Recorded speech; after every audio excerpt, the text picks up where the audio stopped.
My life took an unexpected turn when my husband walked in on me in a compromising situation with another man. The aftermath of that moment was nothing short of catastrophic.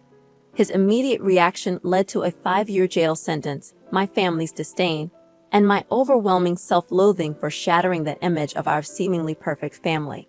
I often find myself lost in thoughts of regret, repeating the same self-condemning mantra late into the night, especially when the silence in my once happy home becomes too loud to bear. My children, who were once the center of our universe, are no longer here. My ex-husband despises me with every right to do so, and my immediate family is torn apart.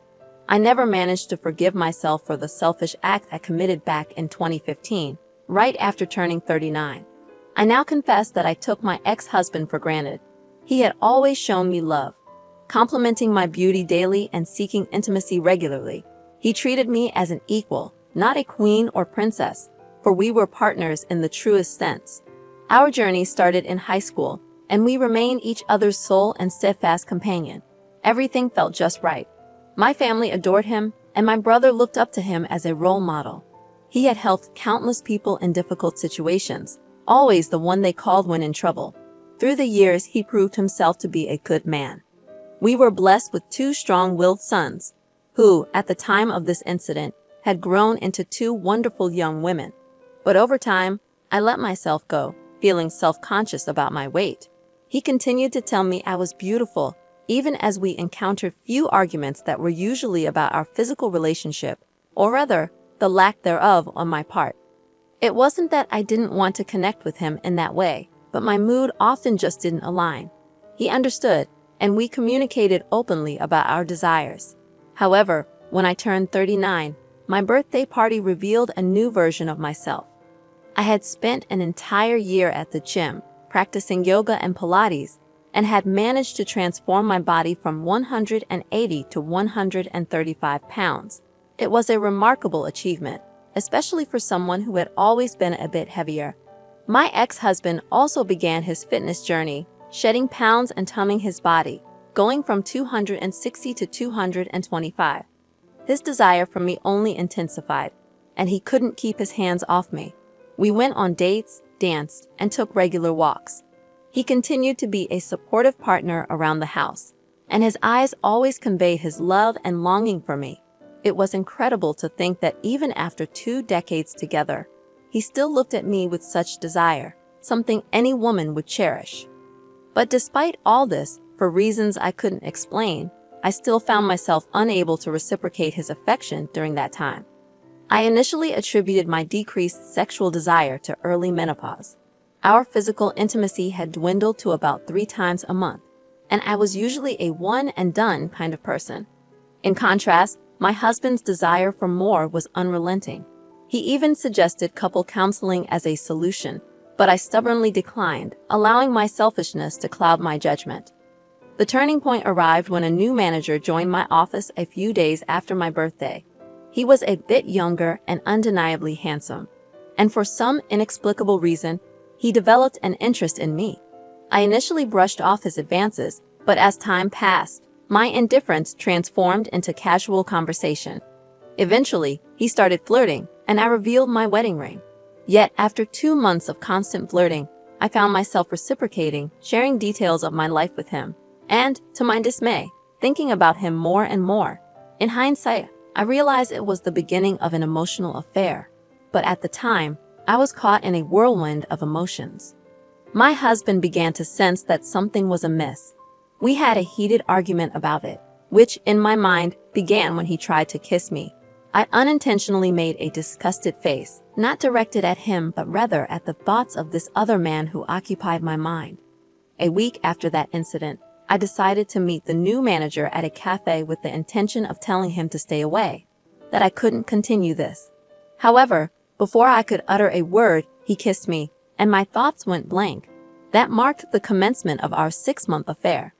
During this time, I found myself doing things with this man that my ex-husband had longed for. I was more eager, more willing, and constantly in the mood.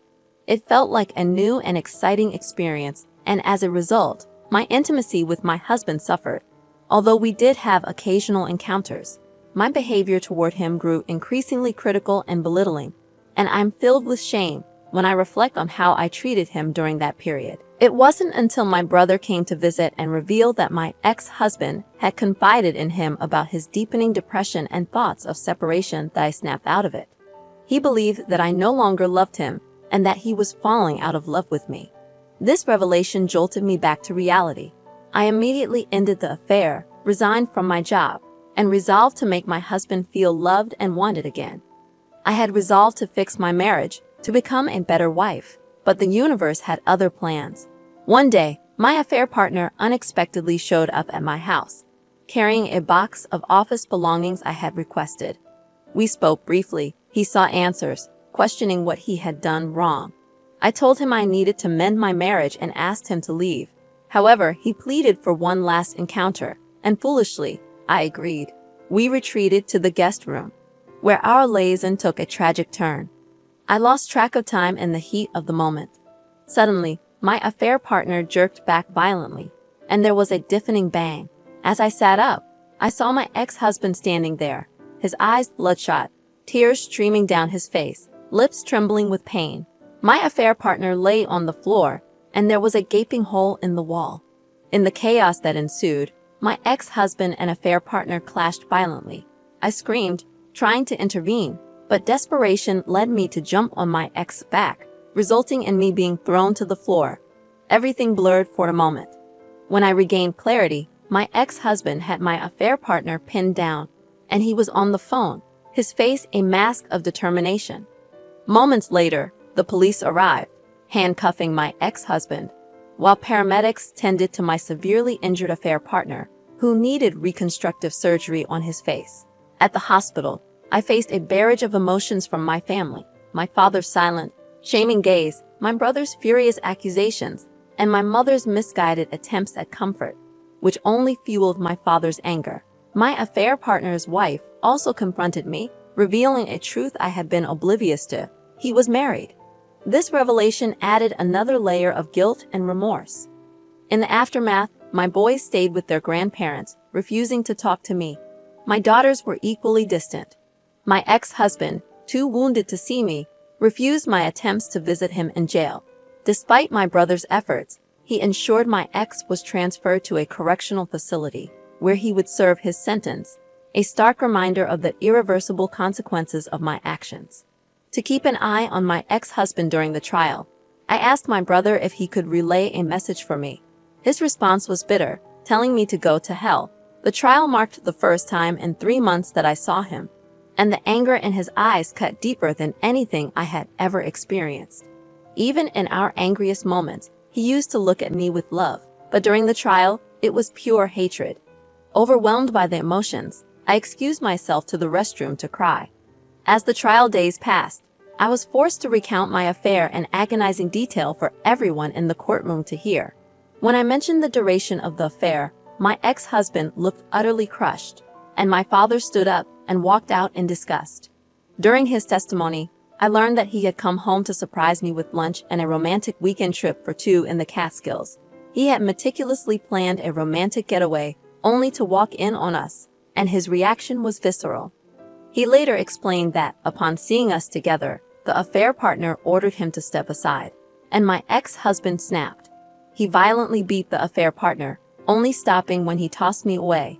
My ex-husband quickly called 911, and the courtroom played the recording of his voice, filled with pain and sobs, as he followed the operator's instructions. It was a heart-wrenching moment. The affair partner couldn't verbally testify and was heavily medicated, so they displayed images of his injuries, which made me physically ill. I felt responsible for this man's severe injuries, as my ex-husband had smashed his eye socket, cheekbones, and destroyed his jaw to the point where the bone fragments were too small to reconstruct. My ex-husband was subsequently charged with a third-degree felony and sentenced to 7 years. This decision led to protests from my sons and anguished cries from my daughters and his family, a sound that still haunts me. The first 3 months that followed were torturous. I was sued by my affair partner's wife for alienation of affection, and my ex-husband filed for divorce. My eldest son moved out, while the other son withdrew into his room, and my twins rebelled fiercely. My former sister-in-laws physically attacked me in a store, and my ex-husband's mother spat in my face when I tried to apologize to her.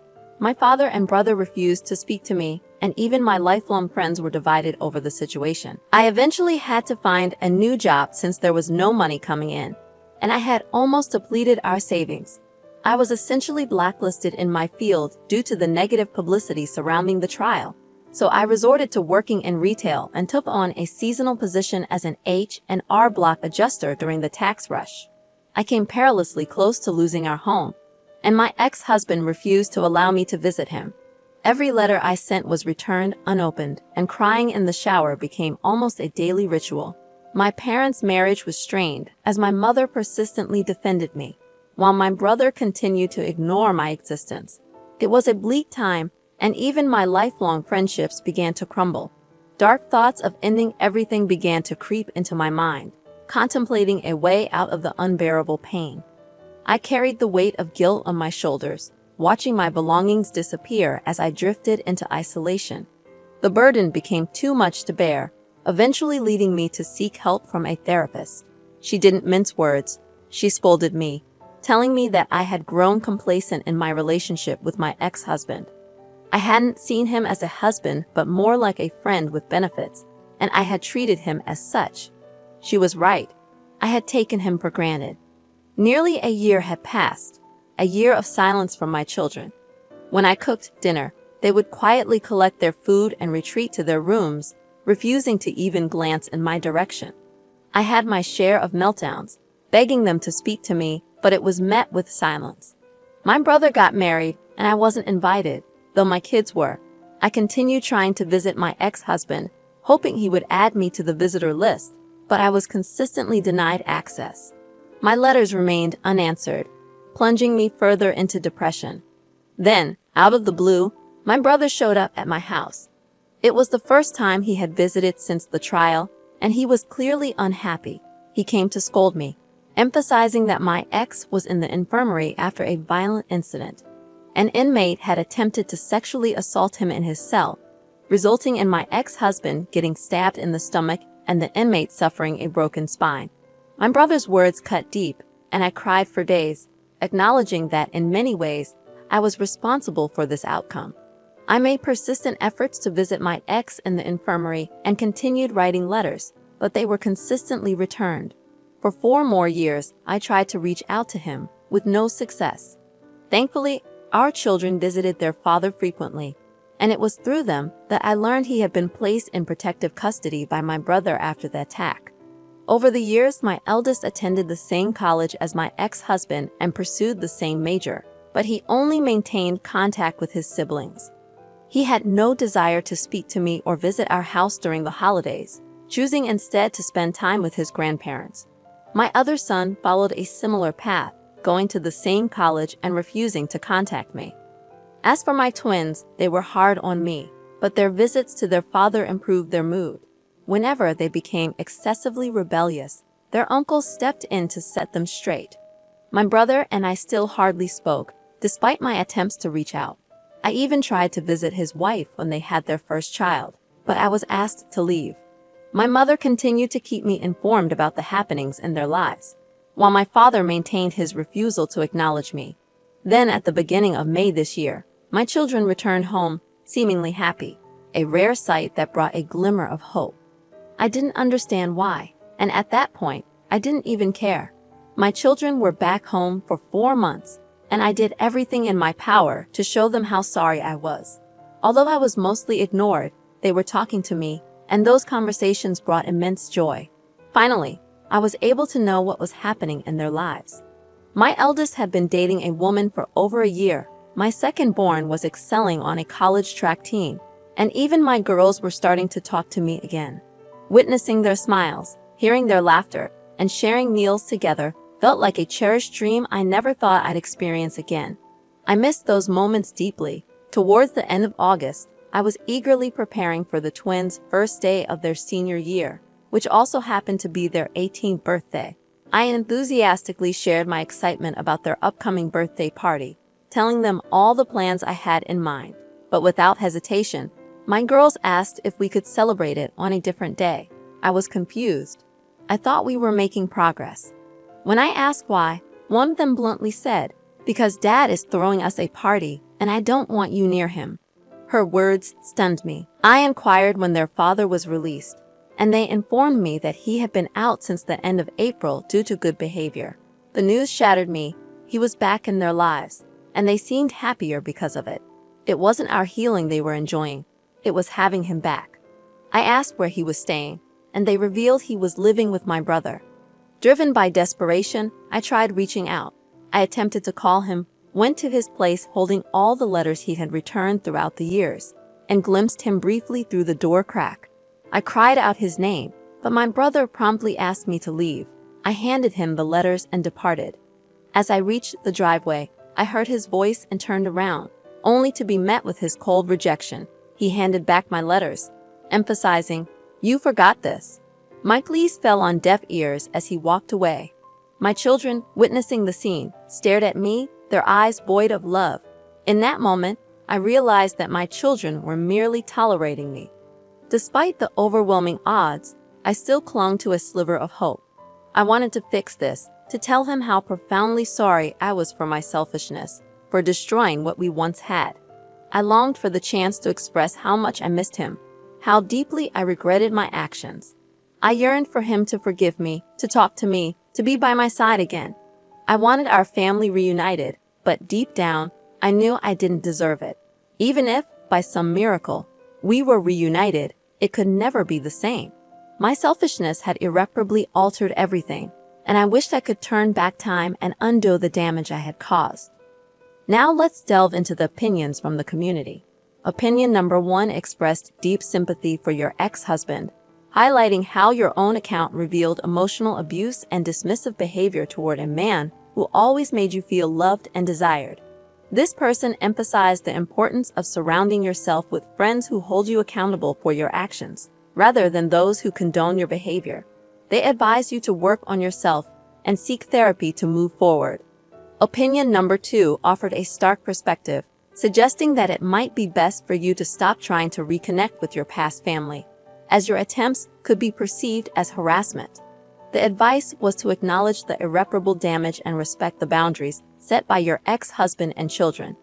Opinion number 3 emphasized the gravity of the situation, pointing out that your children cut ties with you due to the severity of the events. They stressed the need to respect your ex-husband's choice to distance himself and advised you to focus on moving forward, improving your relationship with your children, and being realistic about the future. This opinion emphasized the importance of accepting the situation rather than holding on to unrealistic dreams. As for the viewers, they were encouraged to share their thoughts, subscribe, and like the video to support the channel.